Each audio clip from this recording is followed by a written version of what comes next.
Vladimir Alekseyev is one of the most significant figures in the Russian security establishment, and yet he lives in an apparently very accessible block of flats in Moscow's suburbs.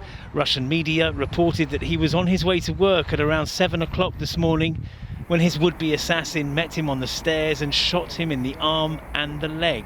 There was a struggle, the gunman fled, the general is in intensive care.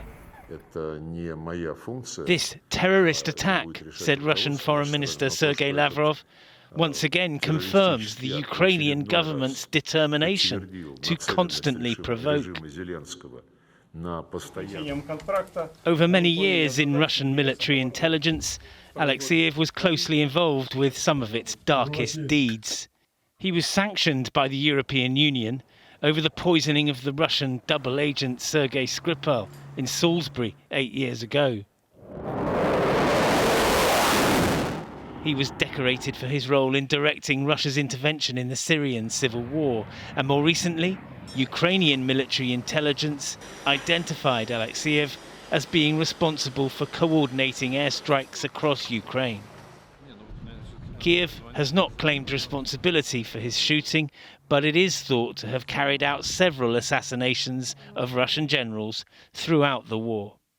Alexeyev's boss, Admiral Kostyukov, who is currently the lead negotiator in the talks with the Ukrainians in Abu Dhabi. So, that it may well have even just simply some kind of psychological impact there. So I think from the Ukrainians' point of view, in part, this is clearly out of a sense of vengeance, but it is also out of a sense of wanting to shake the Russian elite enough that they might begin to think twice about their war. Russia's full-scale invasion of Ukraine is almost 4 years old. Its sacrifice on Ukrainian soil has been immense, while Ukraine's defenders seem still able to send the war back to the doorsteps of Moscow.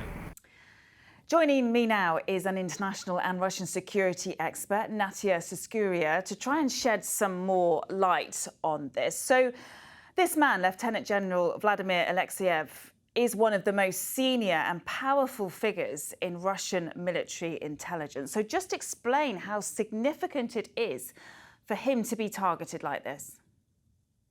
Thank you very much for having me on your program. As you mentioned, he is a very senior official. He sits at the very top of the GRU. He has an experience of running some of Moscow's most aggressive covert campaigns, including against the West. And he has played a crucial role when it comes to the war in Ukraine, as well as the management of the Russian private military companies, such as the Wagner Group. So this is a very significant attack, although we don't really know the details. And as much as it's clear that this is a targeted assassination attempt, we don't really know who's behind it. But in any case, this is a very significant development in Russian politics. Well, as you said, we don't know yet who is behind this. It is, of course, the big question everyone will want to know. Sergei Lavrov, Russia's foreign minister, has already blamed Ukraine for this, saying the country is trying to derail the peace process. What's your view? Is that a possibility?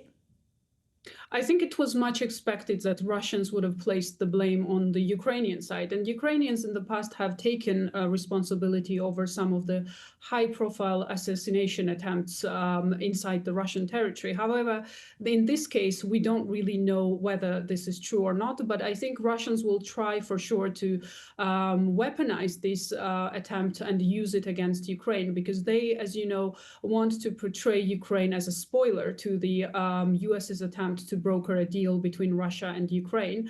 And in any case, GRU plays a very significant role in these negotiations, because the head of the organization is Igor Kostyukov. He has been in charge of Russia's negotiating team, taking part in negotiations with the US and Ukraine in Abu Dhabi. Now, we've mentioned Kiev, and they have not yet commented on any potential involvement in this. But there have been several other Russian military officials who have been targeted and killed since Russia's invasion of Ukraine in 2022, some of which Ukraine has said were involved. But what other options would there be if it wasn't Ukraine? Are there any other theories that something else could be going on here?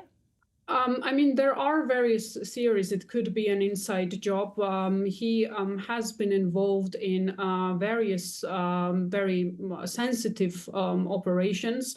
So far, I think it's quite unclear what has happened, because the way in which this assassination attempt has been executed was quite unprofessional, I think, compared to previous cases when Kyiv claimed responsibility, because Ukrainian security services have targeted senior Russian officials with explosive devices such as car bombs, for example, and they have successfully executed these operations. But this seems rather unprofessionally done. So there is a theory that it could be an inside job rather than an assassination attempt executed by the Ukrainian side. Could you just tell us a little bit more about Russia's military intelligence agency? Used to be known as the GRU, I believe. What is the work involved? I mean, we mentioned they were involved in the peace negotiations with Ukraine, but just tell us a little bit more about that agency and some of these people we're talking about. Yes, indeed. The GRU is one of the leading military. It's a military intelligence agency that Putin very heavily relies on, and the key figures of the GRU are highly trusted individuals from the Kremlin, and that's why we see them involved in highly sensitive negotiation processes.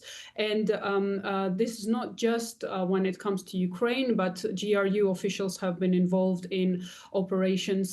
Russian operations in Syria, for example, such as the person who was targeted today. And the agency is responsible for foreign military and strategic intelligence. And given the nature of Russia's active measures and covert operations, including the ones that they are targeting the Western countries with, GRU plays a key role. And this also includes notorious cases such as the Salisbury attack, for instance. And for this reason, exactly, Vladimir Alekseyev has been sanctioned by the EU and by the UK. And beyond that as well, they have been accused of election interference, for example, during the 2020 US elections. So GRU has a very much important role when it comes to Putin trying to achieve its aims with regards to interfering in various Western countries, as well as Russia's foreign operations. And given that extent to how this infiltrates into Western nations, you mentioned the Salisbury poisonings. They've been blamed for many cyber attacks against Western institutions. Is there speculation that this could actually go beyond the Russia-Ukraine war, and even an outside agency, someone in the West, could have been involved in this attempt on this man's life? So far, I haven't really seen any sort of speculations that is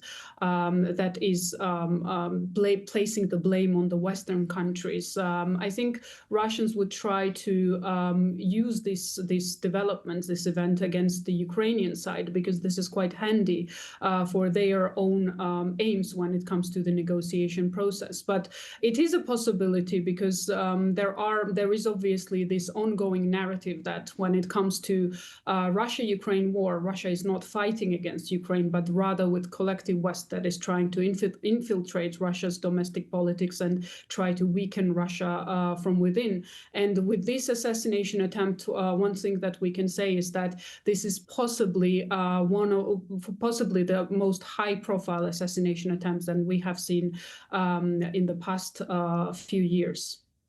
Natia Saskuria, international and Russian security expert, thank you very much.